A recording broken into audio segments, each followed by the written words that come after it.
Oui, absolument. En fait, aujourd'hui, il y a des dizaines de manifestations de l'association antiraciste Stand Up to Racism, Levez-vous contre le racisme, qui sont organisées dans tout le pays, dont ici donc à Brixton, lieu symbolique puisque c'est ici en 1981 qu'il y avait eu des émeutes entre les minorités et la police. Aujourd'hui, le mot d'ordre, c'est célébration de la société multiculturelle britannique et bien sûr réponse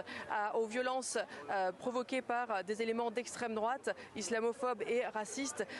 comme on a pu le voir ces dernières semaines dans tout le Royaume-Uni. Ici, beaucoup de gens brandissent déjà des pancartes en disant que les réfugiés sont les bienvenus et qu'il faut arrêter l'extrême droite. Et puis aussi, il faut rappeler que le roi Charles III, hier, a finalement pris la parole, la première fois depuis le début de ces émeutes, et il a salué justement cet esprit de solidarité qu'il a vu émerger chez les Britanniques, et il espère que justement la réponse que les Britanniques ont fait à ces rassemblements d'extrême droite va renforcer l'unité du pays. Mais la police reste sur le qui-vive aujourd'hui et les prochains jours. Elle étudie notamment la sécurité autour des matchs de football, puisque certains éléments d'extrême droite font partie des franges hooligans, dont des supporters de foot violents, et